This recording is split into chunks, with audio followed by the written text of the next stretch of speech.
Welcome to Truth and Lies Radio, a program dedicated to revealing the truth and exposing the lies about the destruction of your freedom and prosperity and what you can do about it. And now, your host, former Washington right-wing activist, international living, banking and asset protection author and expert, and American patriot in exile, David Finzer. This is David Finzer broadcasting for the next 2 hours from the Gibraltar of the Balkans, the historic city of Novi Sad along the banks of the beautiful Danube River here in Serbia on my 5,231st day of voluntary exile in protest from an ever less free America. To comment during the program, you can send me a Skype text message at Truth and Lies Radio, or you can email me at david@truthandliesradio.com. As soon as our new studio is finally finished, you'll also be able to call in toll-free from the U.S. and Canada, or Skype from around the world and join the conversation. Also, please remember to check out our Facebook and YouTube pages at Truth and Lies Radio Show. According to the big clock on truthandliesradio.com's FATCA/Taxmageddon Day countdown page, your taxes will skyrocket and your worldwide financial privacy will expire in 143 days, 12 hours, 51 minutes, and 10 seconds. Well, we have to start with some not very good news on the, what they call it, blue on green violence, I guess. An Afghan commander and several of his men killed 3 U.S. soldiers in the southern province of Helmand, turning guns on them after inviting them to a dinner to discuss security, according to Afghan officials. The men were all American Special Forces members who were killed on Thursday night while attending a meeting in the Sarwan Gwala area, in which appeared to be a planned attack by so-called rogue Afghan forces. During the dinner, the police commander and his colleagues shot them and then fled. The commander was Afghan National Police in charge of local police, and Sangwin, a senior Afghan official, told Reuters on condition of anonymity because he doesn't want to get killed, of course. Sangwin is a dissident. It looks like he had drawn up a plan to kill them previously, the official said. A spokesman for NATO-led forces in the country confirmed the incident, but said it was too early to say whether it was a rogue shooting or due to insurgent infiltration. We all know that that they were killed by an Afghan in a uniform of some sort, the spokeswoman said. Now, we've gone from knowing exactly who they are to a uniform of some sort. I think they probably ought to get their lies straight.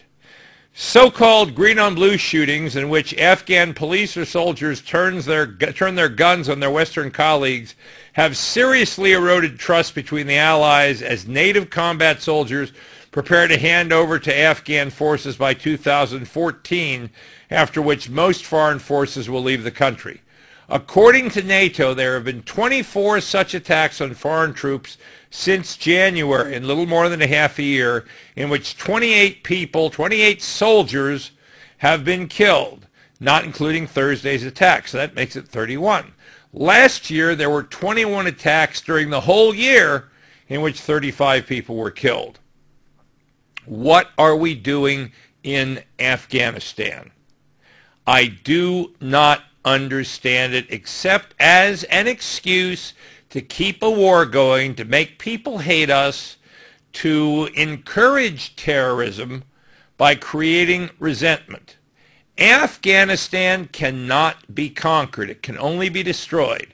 If you want to wipe out the Afghan problem and you're serious about it, then carpet bomb it with nuclear bombs.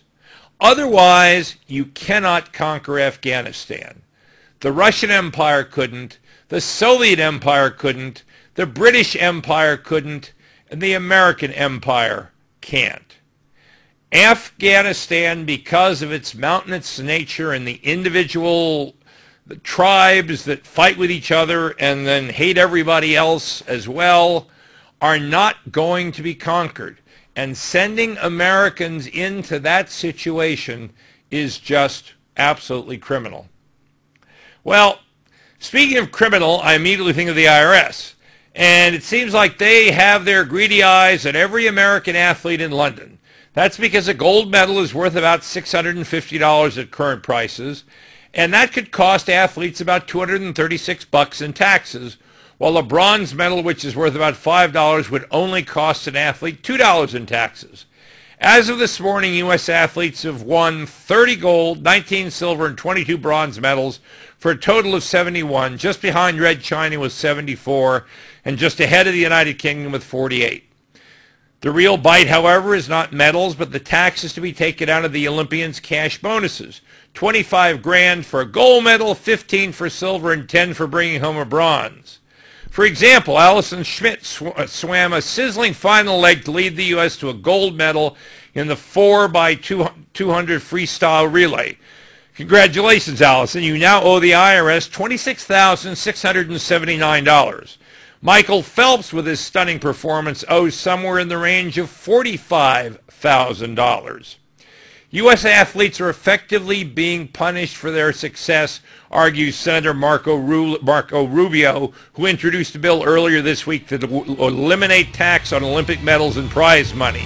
Now, I agree with eliminating the tax on the medals, but the prize money is actually income, but Rubio's hit it right on the head. When you tax people, higher taxes for the more they make, you are punishing for their success. And that's one of the major problems with the American tax system today. When we come back, we'll talk about some of the other problems that America has in court.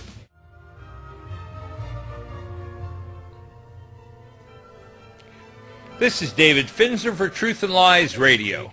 As you should all know by now, the National Defense Authorization Act authorizes the indefinite detention of American citizens at a facility like Guantanamo Bay. Though the mainstream media act as if the issue does not exist, Mr. Obama's ability to indefinitely detain U.S. citizens suspected of terrorist activities was argued in a federal court in Lower Manhattan on Tuesday. The judge's attitude toward the provisions prompted the Obama administration to file an appeal. Gee, they weren't very persuasive that they could ignore the Constitution. Good for the judge. She obviously at least can read it, or has read it once, or remembers reading it once. In May, Judge Catherine Forrest ruled in favor of activists and reporters who claimed a section of the NDAA signed by Obama in December could give the federal government legal powers to detain any dissident voices. A preliminary injunction issued by Forrest prevents the government from enforcing Section 1021 of the NDAA's Homeland or Vaterland battlefield provisions. The section authorizes the indefinite detention at a facility like Guantanamo of American citizens who are deemed by agents of the government as to be belligerents. In the 4-hour, and they of course don't define belligerents, so I'm awfully belligerent toward Mr. Obama, so I personally am afraid to even return for a visit to the United States. In the 4-hour hearing on Tuesday, the plaintiffs were asking that Judge Forrest make the injunction permanent. During the hearing, Mr. Obama's lawyer, the Assistant U.S. Attorney Benjamin Torrance, argued that the indefinite detention law was already in place before the president signed the NDAA last New Year's Eve as part of the authorization for the use of military force passed by Congress following 9/11. Of course, blame it on Bush. Now, I admit, Bush's Patriot Act sucks and is unconstitutional, and Obama's NDAA just puts the icing on that cake made of feces. That's all I can say. It's really, really disgusting. And Obama promised to repeal the Patriot Act. Instead, he gave us something worse while keeping the Patriot Act in force. Obama's attorney also said that the plaintiffs' arguments were unfounded because the law had not been used in the manner they feared it would. Yet. It's the big word, yet. You don't pass a law you don't plan on using. I can't think of a time in modern American history where that's happened. Furthermore, they tried to tell Judge Forrest that because she had blocked a part of the congressional legislation, she had overstepped the power of the judiciary. Now, the left didn't complain when by a 5-4 vote, the Supreme Court overturned the laws of 50 states, the District of Columbia, all the territories banning abortion. That wasn't overstepping the judiciary. When the Supreme Court ruled that an apartment building in New York City who had an elevator operator living in New Jersey was engaged in interstate commerce, that wasn't overstepping the power of the judiciary. The judiciary only oversteps its power when it tries to limit the federal, the executive branch, the imperial branch of government that has been created. Judge Forrest disagreed, and amazingly to me, I almost fell out of my chair when I read this. She cited Alexander Hamilton in Federalist Paper number 78. This is a woman who's actually read the Constitution and the opinions of the framers. Quote, where the will of the legislature declared in its statutes stands in opposition to that of the people declared in the Constitution, the judges ought to be governed by the latter rather than by the former. They ought to regulate their decisions by the fundamental laws rather than by those which are not fundamental. The government, it seems, cares not for the will of the courts nor of the people, according to another statement by the U.S. Attorney Torrance. He admitted that because the government does not specify whether it is using NDAA provisions or authorization for use of military force provisions in detentions that are already happening, it could sidestep any court-issued blockage of indefinite detention. Forrest has not yet issued a decision on whether she will make the injunction permanent, but Obama and his gang have already appealed to the next higher court to be sure it will not lose its power to at will, at whim, indefinitely detain Americans. The emperor has spoken. So I guess the final appeal must be to Caesar himself. Remember, St. Paul appealed to Caesar, and that took him out of the hands of the Roman governor all the way to Caesar. And if you remember what happened to St. Paul, he lost his head over that appeal. Clearly, the President of the United States, or the man who pretends to be President of the United States, believes he is above the courts, and by brute force is going to have his way one way or another. Well, as we're speaking of brute force, one cannot help but think of the Red Chinese. And there are a bunch of islands in the South China Sea that are claimed by like 5 or 6 countries, including Red China. Red China has decided and has established a city and military garrison on a tiny disputed island in the South China Sea, and it's made the pronouncement that the city will administer China's territorial claims to virtually the entire sea in a bold move by Peking to seize control of oil and gas riches despite territorial claims of 5 other countries. You can see on the video cast the red line. That's Red China's claims. Everybody else has a lot smaller, but the Chinese always think big. China has heightened tensions in the South China Sea with its new remote island city and planned military garrison in this contested area, which is viewed as a flashpoint for conflict in the Asia-Pacific. Of course, the other 5 countries together couldn't stop the Red Chinese. They've built this city of Sansha. They've dragooned 1,000 people to live in it, built a minuscule airstrip on an island in the disputed Paracel chain, which China now has informed the world is part of Hainan province. It also seems proof of China's unbridled confidence that no state will dare to step in and stop it. It's beginning to look like China wants the same kind of peace as Hitler. A piece of this, a piece of that, a piece of another country. What are they going to claim next? They took Manchuria, they took Tibet, they got away with that. They drove the Free Chinese forces onto the island of Taiwan. Now they're moving in to take over control of the entire South China Sea. What's going to happen next?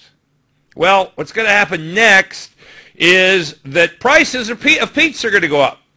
Papa John's CEO John Snatter believes Obamacare will cut into his profits. Papa John is anticipating the effects of Obamacare. The CEO of the popular pizza purveyor believes that he will have to raise his prices. CEO and founder Papa John Snatter says that Obamacare will result in more expensive pizzas. If Snatter supplies health care to all of his uninsured full-time employees, the restaurant will have to increase prices to make up the difference. He says our best estimate is that the Obamacare will cost 11 to 14 cents per pizza or 15 to 20 cents per order on a corporate basis. That was during a conference call last week reported by Politico. When you add that up to all the pizzas that are sold and then spread that across Domino's, Pizza Hut, etc., at all the little pizza places, you're going to see that Obamacare is going to cost money. There was a former senator from Illinois that I'm sure very few of you remember, Everett Dirksen. He was minority leader in the Senate for ages.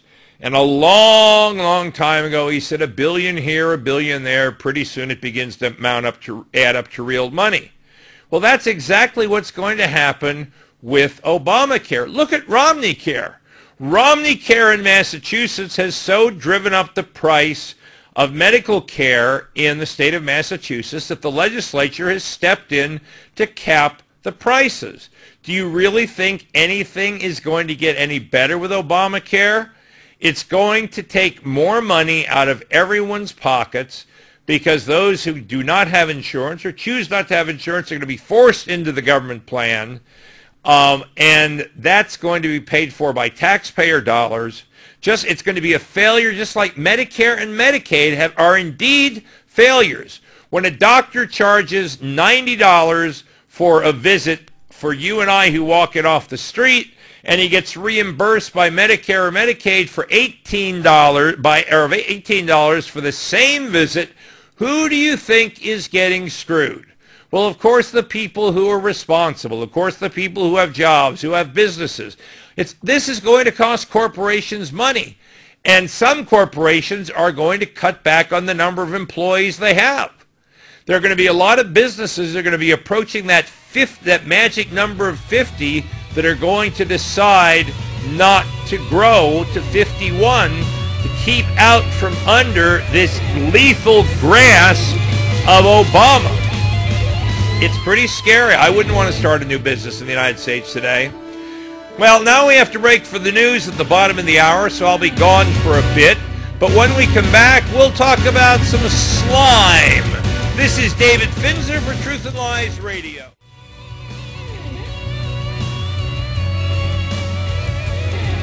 This is David Finzer for Truth and Lies Radio. Well, we all know that Obama's career in Chicago politics taught him everything about how to be slimy. And his campaign, completely slimy, unrelenting, and entirely disreputable assault on Mitt Romney over his taxes and business career are taking hold. And they're having an effect on the former Massachusetts governor's standing with likely voters. 3 national polls released in the last 2 days show that Mr. Obama is opening up a 7 to 9 point lead. Now, I have no support for Mitt Romney at all, but I hate to see lies told, and I'm here. Part of my job is to expose them. An ad released Monday by the Obama-affiliated super PAC Priorities USA. Oh, doesn't that look so nice? It's such a nice logo. It looks so American. Suggested that Republican challenger Romney may have played a part in the death of a cancer-stricken woman.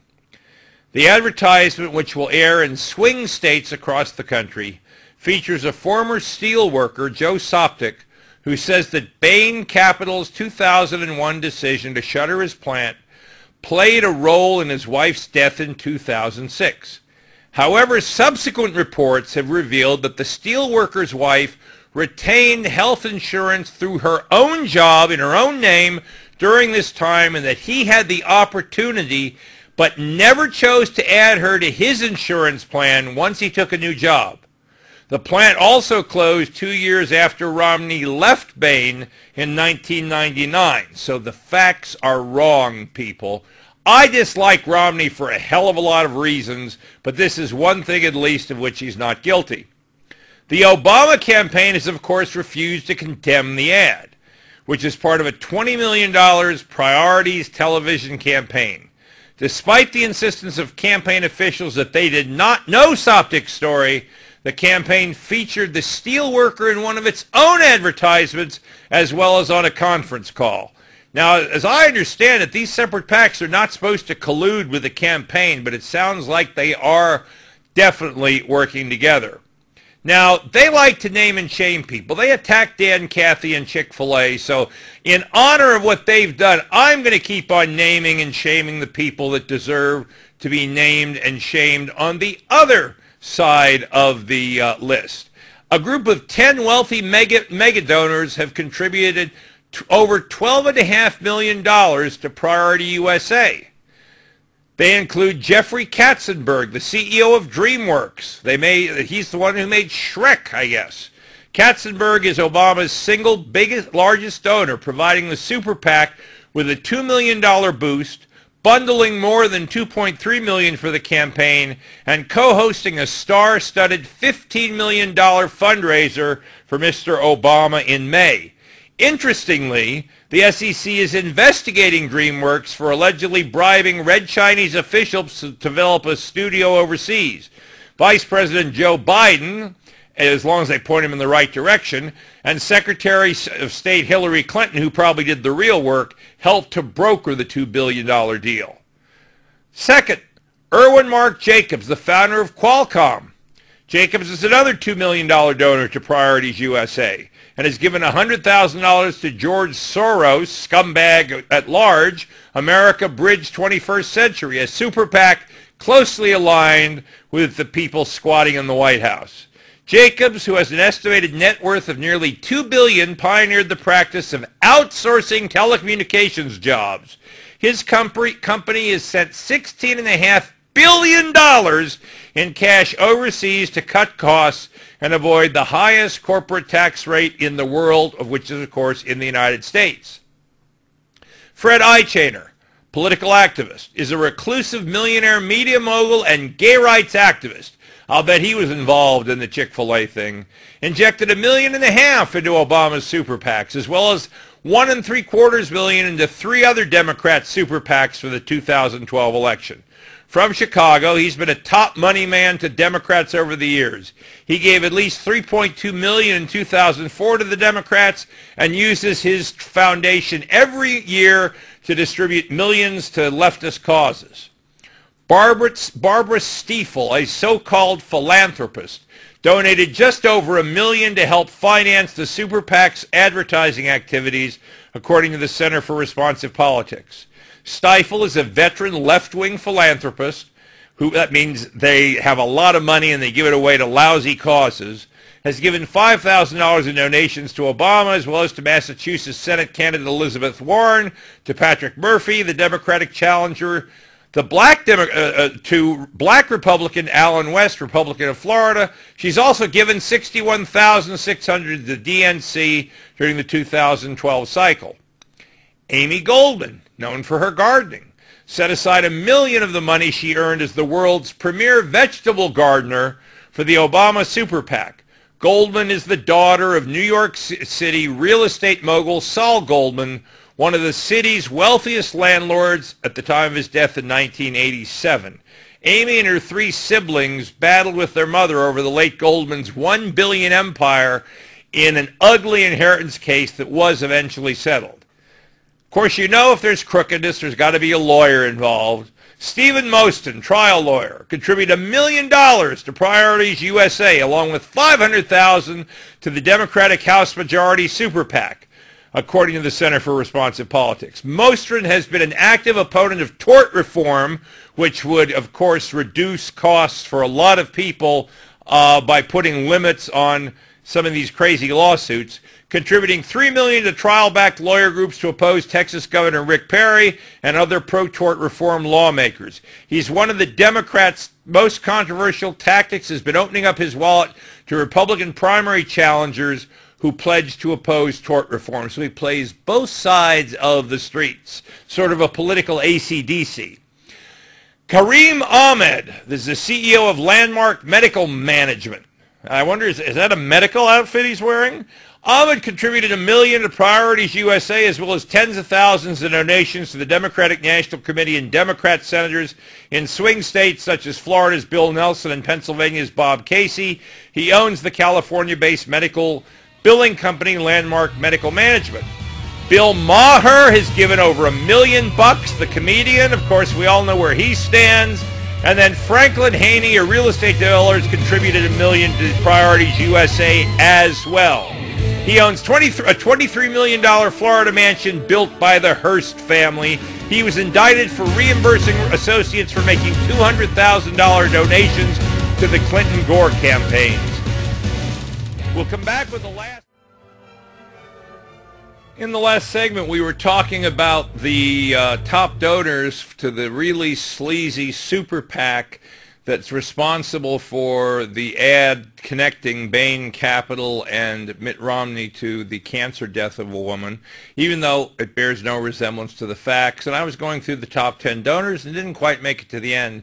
But now we'll end it with the last of the top 10. This is a name you all know. Even I know it, and I don't watch movies hardly at all. Morgan Freeman, the actor. Now, he donated $1 million to the super PAC in June. It's the culmination of 4 years spent defending the president, primarily on racial grounds. An outspoken Obama supporter in 2008, the previously apolitical Academy Award winner has become increasingly antagonistic toward Mr. Obama's critics. In September of last year, Freeman accused the Tea Party movement of being motivated by nothing more than racism. I guess he's showing his solidarity with the poor and downtrodden black people by that $50 Cohiba Cuban cigar that he has in his hand smoking right now in the picture that we have of him. These are all the people we need to keep in mind. And insofar as they have chosen on the left to exercise their perfect right to boycott Chick-fil-A and boycott other businesses they don't like and bring pressure on in corporate stockholder meetings and everything else, we on our side ought to do the same thing, which is why if they're going to name and shame, I'm definitely going to name and shame, and I hope you remember. And if you don't, the archives will have all of these posted, so you can always come back to put together your own bad guys list and try to change your brands, change your movie habits, whatever, because we need to show solidarity to our side, just like the left show solidarity with theirs, because what we're pushing for is freedom, not tyranny. And these people are on the wrong side of history. They're on the wrong side of right. They're on the wrong side of God. Now, speaking of God and the people of God, Israel, the Israeli media, is reporting that the Saudis have informed Israel indirectly through the U.S., because they don't ever officially talk to Israel, that it will intercept any Israeli aircraft attempting to reach Iran through Saudi airspace, according to a Tel Aviv daily newspaper reported yesterday. My first response is fat chance. The Israeli Air Force will take the Saudi Air Force down, in about 3.5 minutes. Okay, secondly, I know from my own contacts that during the first war in Iraq, when they invaded Kuwait, there was a secret deal made between Israel and Saudi Arabia at the Saudis' instigation that if the Iraqi forces invaded Saudi before the Americans could get there, Israel would use tactical nuclear weapons to protect Saudi Arabia. So this really is the height of hypocrisy. And Saudi has become increasingly radicalized, and it's taking the side of Iran. The information of this current report was relayed to Israel, the paper said. In 1981, Israeli warplanes did pass through Saudi airspace to destroy the nuclear reactor being built by Saddam Hussein's regime in Iraq. probably saved us from a nuclear war in 1981. Now, granted, Ronald Reagan was in office, and we might have been a lot better able to handle it then than we would be now. The 8 attack planes were provided cover by Israeli fighter jets. I'm sure if they want to fly over Saudi again, they'll have more than 8 fighter jets with them this time. The current defense minister and former prime minister of Israel, Ehud Barak, said he had received no such information from American officials. He said Saudi Arabia is a sovereign country and makes its own decision on Israel radio, but the matter is too important to be decided by reports like this. It may also be a case of the Saudis saying one thing to deal with their Islamist, Wahhabi fundamentalists and another thing quietly, secretly to the State of Israel. 2 years ago, the Times of London quoted a U.S. defense source in the Persian Gulf area as saying that Saudi leadership had decided to, quote, look the other way as if Israeli planes passed through their airspace on the way to Iran. That's probably smart, because if Israel goes after Iran, especially if Iran launches a nuclear missile, Saudi could get some of that, some nuclear bombs on its own land itself. The Israelis have plenty of them. They've already conducted tests to make sure their own jets aren't scrambled, this is the Saudis, and missile defenses aren't activated so that no one gets shot down.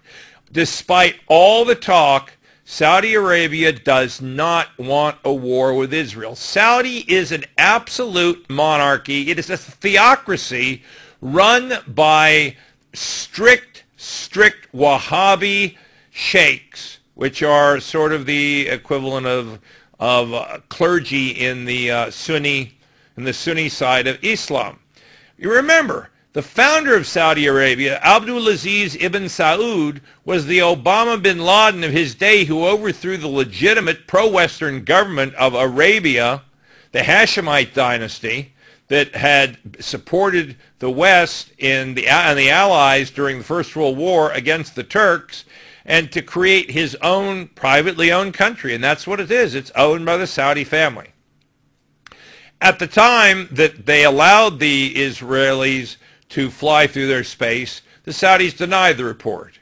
They said it is illogical to allow the Israeli occupying force, with whom Saudi Arabia has no relations whatsoever, to use its airspace.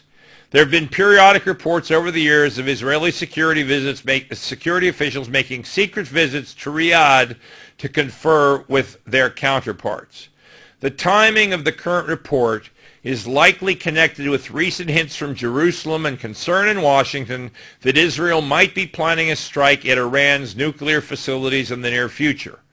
According to a report leaked last week in the Israeli media, Washington has told Israel that the U.S. itself will strike at Iran if it does not halt its nuclear program, but only in another year and a half. Gee, that's what we need. Let's give them another year and a half to develop more nuclear weapons.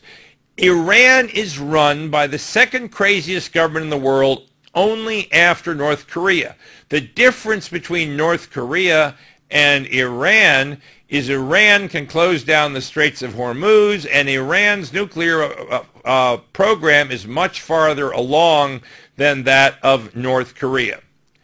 But I don't think the United States is going to attack at all. I don't think anybody in Washington would have the guts, and of course they cannot legally do it without a declaration of war, and I don't know that there's a clear and present danger. I'm not even sure if there's a treaty between the United States and Israel, simply an understanding because of the close ties, since Israel is the only democratic representative government in the Middle East. Some Israeli officials suggested that the Americans may have even encouraged the Saudis to issue their current warning in order to make a unilateral Israeli strike more difficult. I don't think that's going to happen. I think Israel, after all the Jews have suffered, all the multiple attacks by the Arabs from all sides simultaneously without a declaration of war, and with all the times the United States has called them back, starting in 1956 when Nasser seized the Suez Canal and the Israelis and the UK went in to get it back, and President Eisenhower froze all British assets in the United States to force them out. the Israelis understand they need the support of American Jews, and it's nice to have the support of American government, but when push comes to shove, they're on their own. Now, in being on your own, how'd you like to be on Mars and on your own? 3 days ago, NASA's Curiosity rover landed a huge new rover on Mars. The one-ton vehicle known as Curiosity was reported to have landed in a deep crater near the planet's equator at 0532 Greenwich Mean Time. Now, I hope the crater isn't too deep, otherwise it may get stuck getting out. It will now embark on a mission of at least 2 years to look for evidence of Mars that Mars may have once supported life. A signal confirming the rover was on the ground safely was relayed to the Earth via NASA's Odyssey satellite, which is in orbit around the red planet. The first pictures from Mars began to be fed back immediately. High-resolution images will come later. Now, this is all great, but the question I have to ask is, with all of the problems in America, with all the problems in the world, do we really need a robot wandering around Mars looking for life that might have been?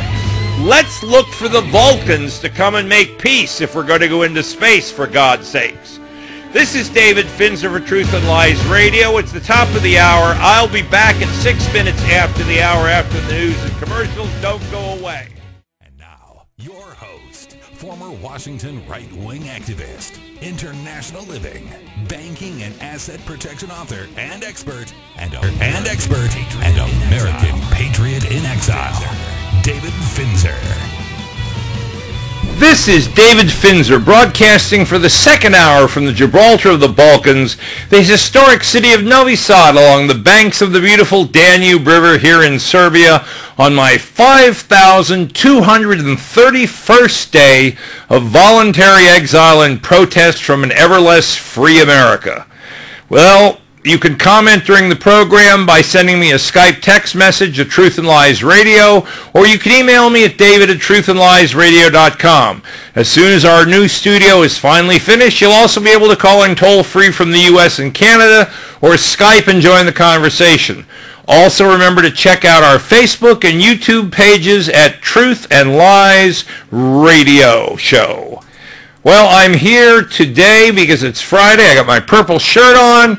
I thought that seemed to be appropriate because Friday is Freaky Friday, and I'm joined by the titans of talk, Scott Chambers and Tim Sutton of the Scott and Tim Show, and Ollie Neville, the Truth and Lies European co-host, who was on with me last night, talking about the generation chasm.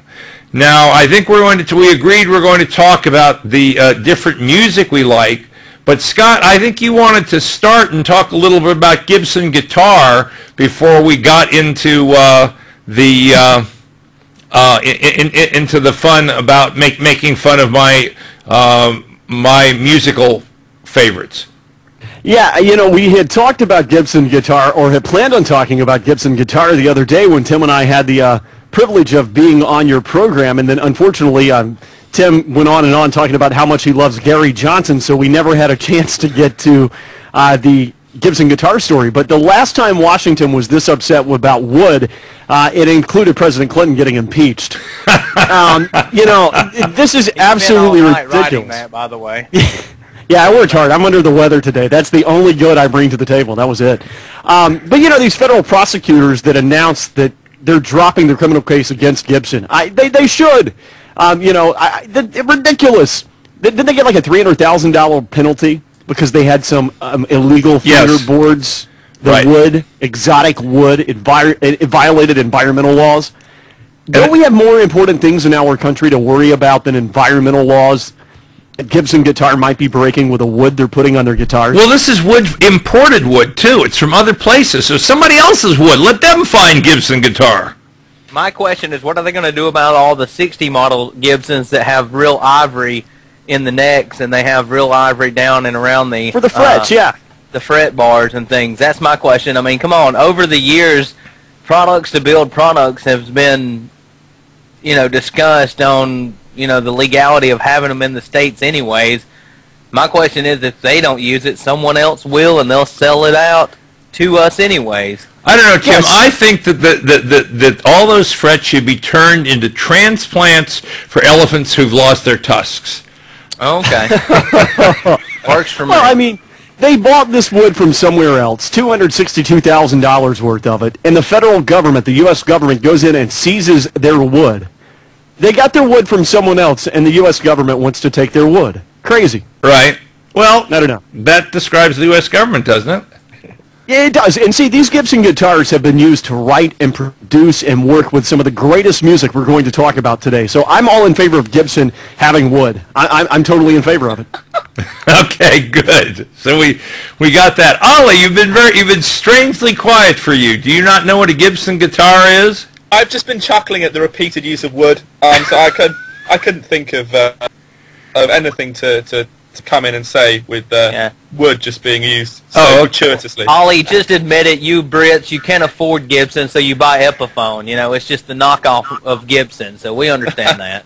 Okay, well, Tim is going to by himself destroy the special relationship, I think. No, I love English models. I mean, I'm being serious when I say that, because Gibson are American made, and you know it's more expensive to buy imported goods, and just like a Rickenback here is extremely expensive, but it's pretty dirt cheap in England to be able to go down and buy one. So Tim likes British wood. Goes that way. Yeah, I like British wood. You heard it here first. Yeah. Okay. Well, Did Heather hear it, though? That's what I'd like to know. Yeah, she's sitting in the room with us, so she heard it as well. Oh, okay, very good. Well, okay, let me see. Who's the DJ? Who's the DJ? Well, Scott and Tim, you've both been DJs, right? Yeah, Yep. I'm still the traveling, producing DJ, I guess. Okay. He plays more music than I. Yeah, Tim is the expert now. Okay, He Mr. did that right. Expert, since obviously you're not an expert on the English language, you obviously must be an expert on music. Let's start off with you. As what, Mr. Fenzer? My favorite bands of all time? Yes, because I want to give it all due respect, Tim. I understand, and you're going to be very surprised. Some of my picks, Led Zeppelin is at the top of my list. Also, The Doors. I was a big 70s rock fan just because of the fact that my father, that was the only thing that was allowed in his vehicle when we rode on long trips. So I got to like classic rock a lot. Nowadays, I like a lot of bands that are a little bit more obscure, even though they've had a few hits. I believe that you at least have to have a hit to even be recognized. So I like Better, Nezra, and a couple other new age rock bands as well. Well, we'll hear some more strange names, I'm sure, when we come back. This is Truth and Lies Radio. We'll be back in a bit. Well, we're back on Freaky Friday, and I'm joined with the Titans of Talk, Scott Chambers and Tim Sutton of the Scott and Tim Show, and Ollie Neville are my European co-host on Freaky Friday, Finzer's Generation Chasm, and we're talking about musical favorites across the generations. Tim and Scott have both been DJs. Tim still travels around and plays some of that god-awful noise. My problem is, of course, I only have one ear that works. And when I go someplace where the music is loud, I can't hear a thing. Because with only one ear, you can't drown out background noise. So for me, it's just unless someone's standing right on my left-hand side shouting into my left ear, I can't hear a thing. So that sort of discourages me from that.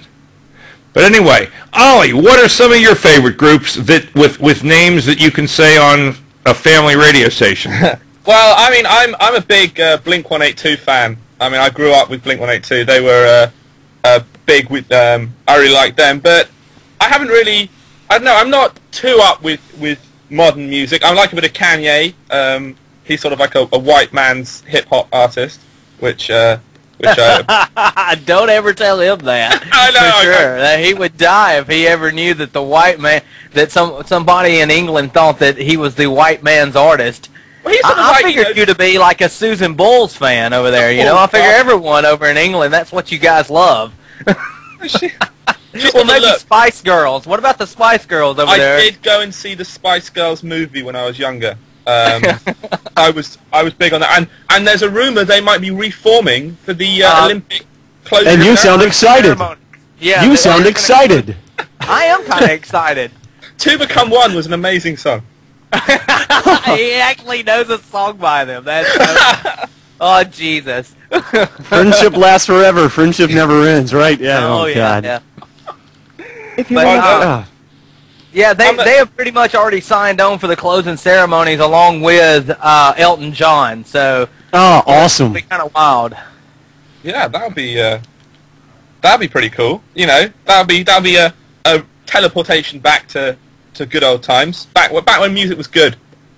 You're very diverse, Ali. Blink-182, Kanye, Spice Girls. What else is on that list? Well, I'm also, to my shame, a bit of a fan of Busted. If any of you guys know Busted. Not right off. Year 3000. They said I've been to the year 3000. Not much was there, but they live underwater. No. No. McFly. I mean, these were really like teenage girl bands, but then they broke up, and that's when they became cool. Because once they broke up and all their rubbishy fan base leaves them, then you can sort of get into their music, and that's when it turns pretty sound. So I'm a fan of Lethal Bizzle. I'm a big Lethal Bizzle fan. See, these are bands that we probably for shizzle. just don't. Yeah, exactly. That we just don't know about because we're here stuck in the States. But I mean, you haven't said any of the big bands, that we would know that were. Do you like the Stones? I mean, the Stones are Queen. huge. I'm a big Queen fan. Oh, Queen is incredible. Freddie Mercury, other than his distasteful lifestyle, that's a incredible group. I really like it. Queen has two songs that I like. We Are the Champions, and the one We Will Rock You. Yes. Oh, those are great ones. Those are the only two I know, but those I like. I like that song. Yeah, exactly. And I used to like the song I Like to Break Free until I watched the video, and and then I realized what he was talking about, and that kind of freaked me out a little bit, but I liked it up until I worked with a radio show that used that as their bumper music. It ruined it for me. It ruined it a little bit, that too. Well, as y'all. So, David, what? Tell us about some of your music. What can we expect in the Finzer files? Well, Scott's actually seen the list. Scott made the very brave request, I guess, of talking about bumper music for the show in the future, and so I sent him a list of songs, music I like, and it ranged from Beethoven, of course, to Queen, to the Moody Blues. There's some other ones. Charlie Daniels, The Devil Went Down to Georgia. Y'all know that, of course, because we stayed up till 3 o'clock in the morning listening to it one night when you were here. That was awesome. It's as long as it's music. I mean, I find that, like here in Serbia, they have basically, I found two kinds of music. They have this really just, I consider god-awful stuff, which we call it domaći govno, which I can't translate literally, but close means domestic crap. Okay?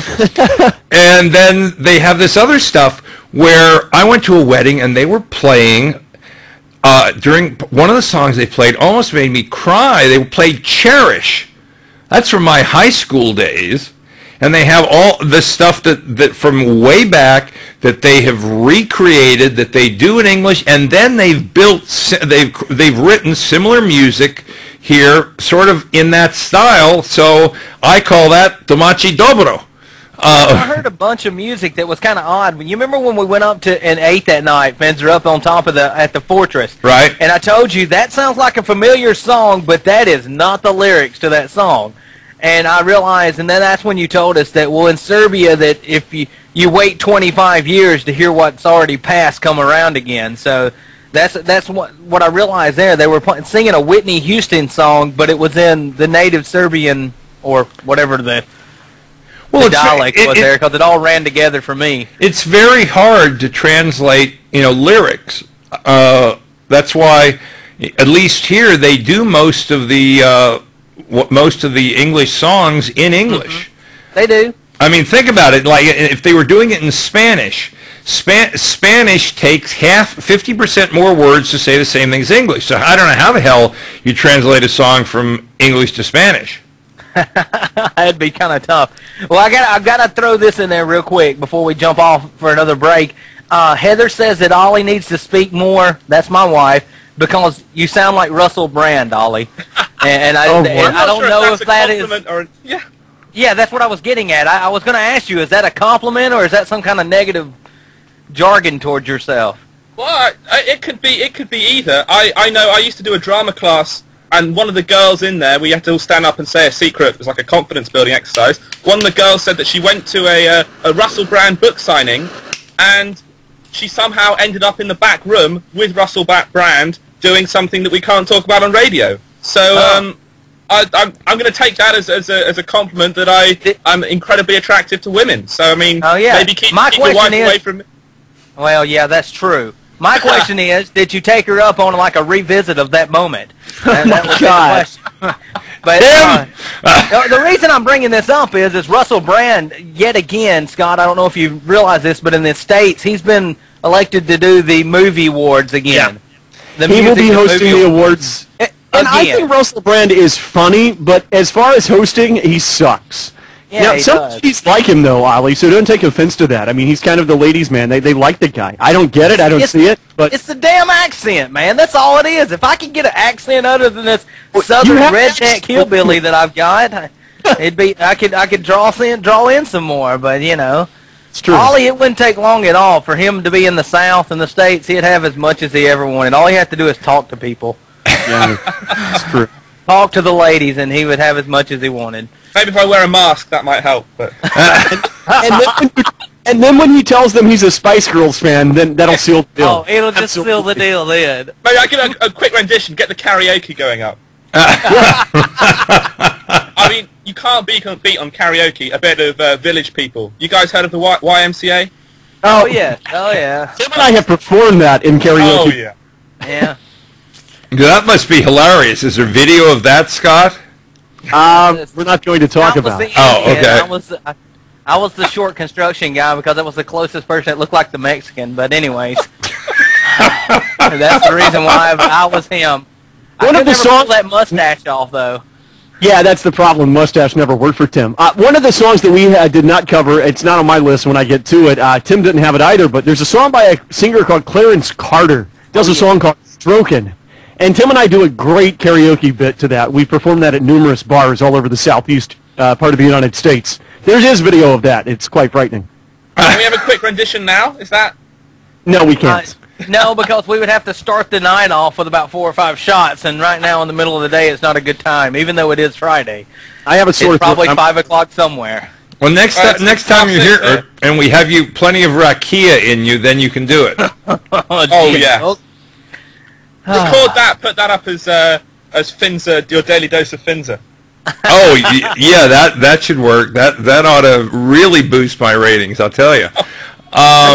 You know, I wanted to just make one very American comment, Ollie. You were talking about confidence building. Yeah. To me, with my American background, confidence building means that I'm packing a 9mm and I know how to use it and I can hit what I shoot at. That's a confidence builder. Anyway, it's Freaky Friday, and we have to go away for a little bit, but when we come back, we'll continue this nonsense and talk some more about musical favorites across the generations. This is David Finzer for Truth and Lies Radio, and it's Freaky Friday, so that means my co-hosts are the Titans of Talk, Scott Chambers and Tim Sutton of the Scott and Tim Show, and Ollie Neville, the Truth and Lies Radio European correspondent, talking about the generation chasm, and today we're talking about musical favorites across the generations.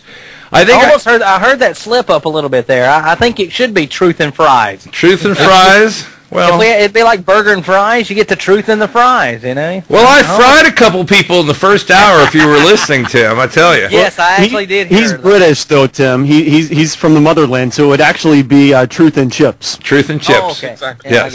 Yeah. Get it right, guys. You know, I can't stand awful abuse of the British language. Well, see, the problem is in Britain, no one would ever call them French fries. They've hated the frogs longer than we have. Well, we have been a country longer than you have, so. Well, good point. That's Britain is the mother country. I agree with that. You guys allied with the French when you kicked us out in the first place. I mean, allying with the French is just the basic error in any warfare. All you had to do was give us the vote, and we'd still be singing "God Save the Queen." And we wouldn't have that hunk of copper that's about to fall into the middle of the ocean on your way in. Yeah, I mean, typical of the French. They make us a gift of the Statue of Liberty without the base. Yeah, so we have to build our own base for it. Yep, that's right. That's right. I think we all agree the French do still suck. Now, does anybody like any French music? No. Okay, not that I'm aware of. Was it French? No, that was Ave. My parents made me sit through a film, La Vie en Rose. It's about Edith Piaf, a French singer. The one that goes non rien de rien, all that. Yeah, awful. Okay. Yeah, that was an hour and a half of me listening to French singing. It was really. It sounds painful, honestly. I think it might have been punishment. I might have done something really wrong, and they were like, "Right, you're watching a French film," you know. You know, they've got so much culture over there, supposedly, but yet they can't realize how to use a razor. You know, women should learn to use razors. They you know, for all that painting and stuff they've got going on, they don't have to use their armpit hair to paint with. So, I mean, come on. That's disgusting. That's pretty bad. The most obnoxious thing I think I saw was actually not in France, but in Brussels. But that Belgium is half French anyway, and Brussels is very French, and they don't have doors on the men's room. And they don't have urinals American style. They have these big troughs.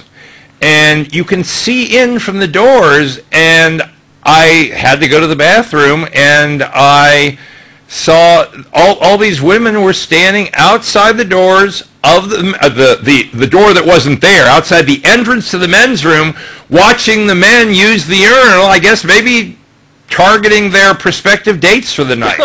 Yeah, they were husband hunting. Yeah, or something. That's a little erotic. Yeah, a little bit. Well, when I was talking to Nicola one time, Nicola told me that they used to have, it wasn't a male and female restroom. They used the restroom in the same place. And like all the stalls were open. Mm-hmm. Where? And he figured the same thing. Somewhere, I'm not going to say Serbia because I don't know for sure. But he was telling me about it because it was that night that we had too much rakia. But anyway. My producer says absolutely not, it wasn't Serbia. Oh, well, it probably wasn't. It was probably Croatia. Isn't that where Damien's from? No. It might have been. That's a little freaky not having a door on the bathroom. Or the restroom. That is freaky. Yeah, well. Yeah. We have like being at Talladega, Scott. That's what I was about to say. Here in America, David, there's a lot of restrooms at like large sporting events. They do have the troughs that are out in the middle of the room, and you walk in and you're like, is that the sink? And then everyone lines up around them, and it's using the restroom, you know, taking a leak. And you're in a circle, and everyone's facing each other. It's kind of freaky. Well, I like it in Britain. They always have a problem with people late at night urinating in the street. So they have these sort of pop-up mobile urinals that they just sort of stick on street corners, and you can just sort of, if you want to, instead of having to go down an alley, all four of you can sort of crowd round and use these things that they can then just transport elsewhere. Oh, wow. That's pretty. Well, it's better than France. I mean, I remember one time I went into Paris, into the Gare de Lyon. I had come in on the bullet train from Switzerland, and it smelled of urine because, of course, in a lot of Western Europe, they charge to use the bathroom. So if you just have to urinate, people would just literally do it in the hallways in the French train station in Paris. Hang on, I just had an epiphany. That's why the French Quarter is called the French Quarter in New Orleans. Because it smells the same way. And there were so many people peeing in the street. Well, this always reminds me of what I think every year when the Tour de France cycling race is on. I just think, what do you call a useless race that spans the length of France? And the answer, obviously, is the French. Nice. That's 2 scores for Ollie in the past 4 minutes, by the way. Oh yeah. Well, I always thought it was appropriate that the winner got a yellow shirt, since that describes, France in so many ways. The only thing that would be better would be getting a yellow shirt along with a white surrender flag. Yeah. But back to music. I think the music I listen to most, and I don't listen to a lot, but the music I listen to most is a strange combination. I like Beethoven, I like Tchaikovsky, I like the Moody Blues, and when I want to relax, there's nothing I like better than Andres Segovia playing classical music on an acoustic guitar. The famous Spanish guitarist. And that sounds really nice. Does anybody know who he is? I've heard the name, yes. Okay. Yeah, he's kind of like Esteban. We have Esteban here. Esteban, and he does that's the right. finger picking on the guitar, and he sells those bedazzled guitars to everybody. Right, and he sells his DVD of Learn to Play Guitars. But no, that's really good guitar music. You're exactly right. Good guitar stuff. But guys, I think everyone would probably agree that music is something that's supposed to be personal. Sure, it might not be something I like, what your tastes are, but music is a personal thing. I mean, it can put you in a good mood. It can help you bring back memories. It can take you down a road that, like no other. You can sometimes pop on an album or a CD, or hell, now it's all MP3. But it can take you to a place that nothing else can. I think music is, it's a way to find your inner self. Well, yeah, and it can push political agendas. Well, that's true, and that's when I get angry with the musicians. Anyway, this is David Finsler for Truth and Lies Radio. We'll continue Freaky Friday when we come back in just a few minutes. Stay tuned. Okay, guys, we're down to the last segment, and even though this is Freaky Friday and we're talking about funny things and we're talking about music, let's talk, since my show is political, let's talk a little bit about political music. Ollie, you were talking about Ron Paul songs. Yeah, with the Republican primaries, there were some great Ron Paul songs that came out. I remember one, Amy Allen, the Ron Paul theme, Save Our Constitutional Rights.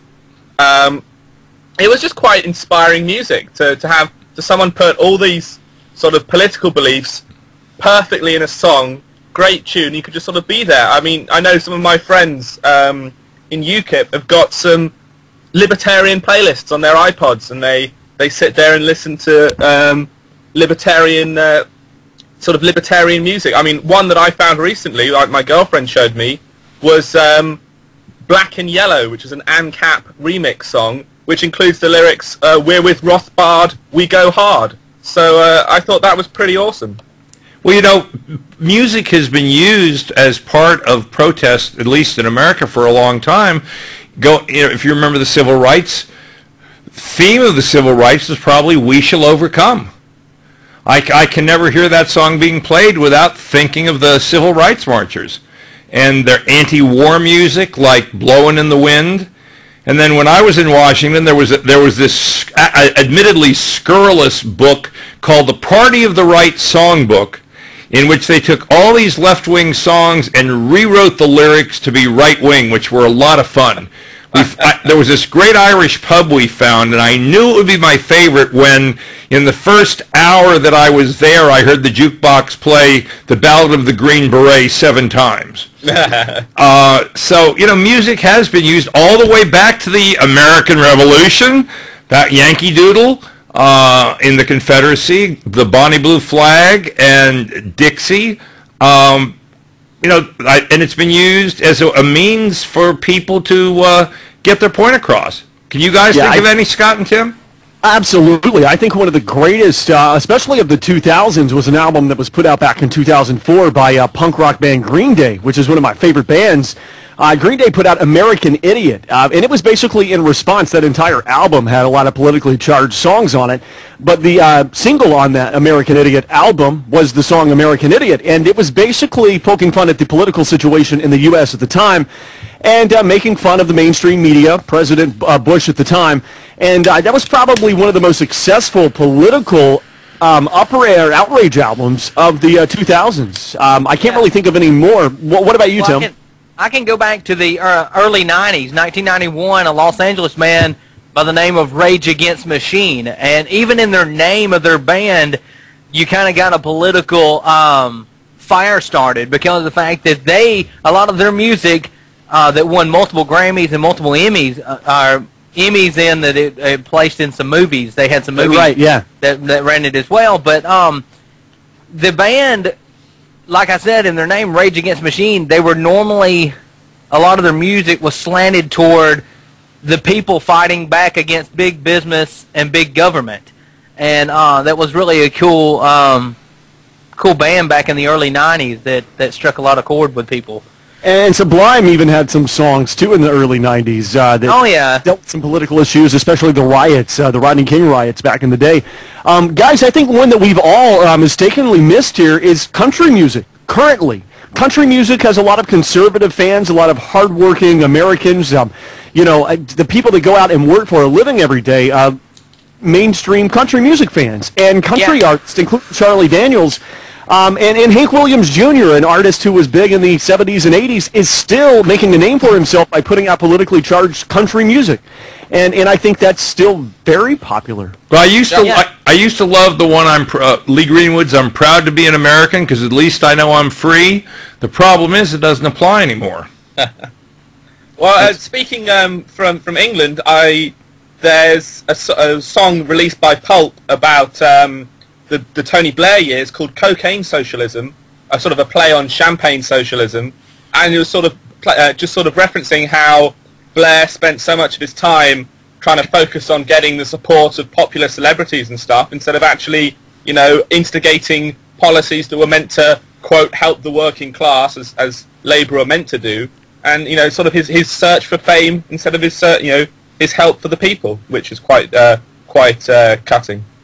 I mean, country music, Tim, Scott, going back to what you say, is very pro-American. The problem is it's very hard.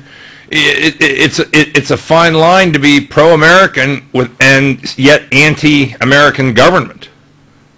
I mean, it's a tough. That's true. It's a tough road to walk because I would love to see some libertarian artists come up with things about just saying no. I mean, when do the people passively resist like Martin Luther King did? Well, I think that's a great point there because, country music is very pro-American, and a lot of the artists are for America, no doubt. But on the same side of things, you look back to the early 2000s when the country band, the Dixie Chicks, spoke out.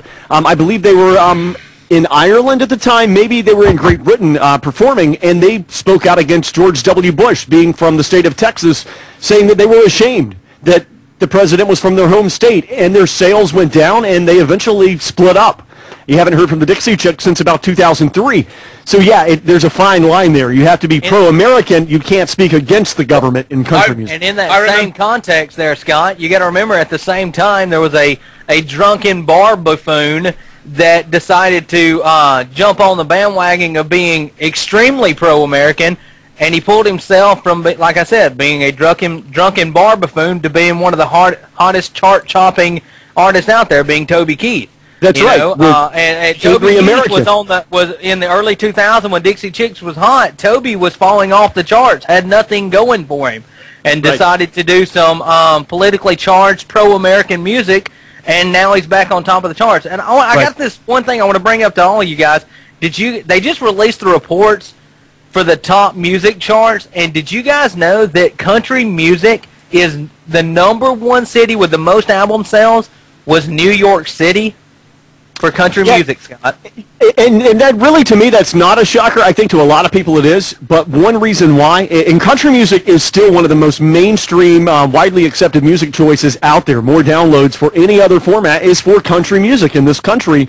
And that doesn't shock me because here's why. New York City does not have a country music radio station, and they have not had a country radio station since about 1997 or maybe 98. There was one out on Long Island. Other than that, they've been void of a country station. So, people, they like their country music in the big city, and there's no outlet for them to get it.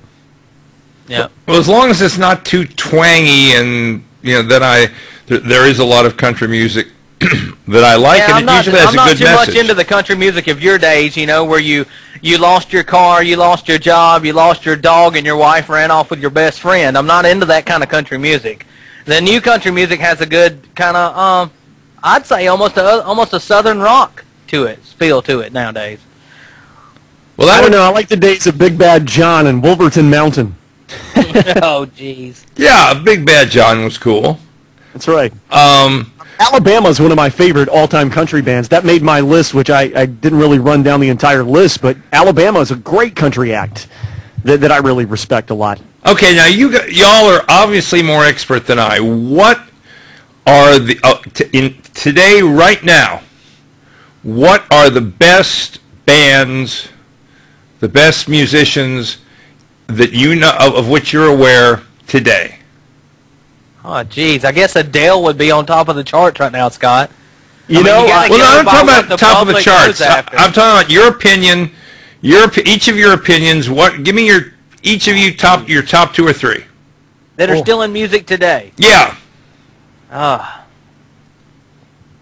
Blink-182 are back, so I'm going to go straight in with them. Okay. I mean, they came back, and I need to get tickets to see them again because... Was that Blink-182 for Ollie? That was. Yep. That was straight I would agree. After reuniting last year, Blink-182 is still one of my favorite groups. I really like those guys. I think Blink-182 is very relevant still, good music. I'm going to go with the Foo Fighters, Scott. They're so still on funny. top of the charts. Absolutely. I was about to say the Foo Fighters. That's number 2 on my list. Right above REM, which just broke up. But, yeah, I think the Foo Fighters, they're true musicians. You look at what those guys do, they actually all play an instrument. I'm not a fan of these guys that get big chart-topping hits, and they don't even play an instrument. It's all electronic crap. I like an act that also plays... like Bruno Mars is real hot right now. Yeah. Also Maroon 5. Yeah. You know, they're real hot. You know, these are hot bands that are good groups. Okay, we're down the last 30 seconds. From each of you real quickly, your favorite of all times, one each. Ollie. Blink-182. Gotta go. Scott. Blink-182. Tim. Peter Frampton. David is going to say the Moody Blues. Well, that works. That's it. It's Freaky Friday. We have had the privilege of Scott Chambers, Tim Sutton, and Ollie Neville joining me talking about things that I don't know very much about, but trying to bridge the generation gap. This is David Finzer for Truth and Lies Radio.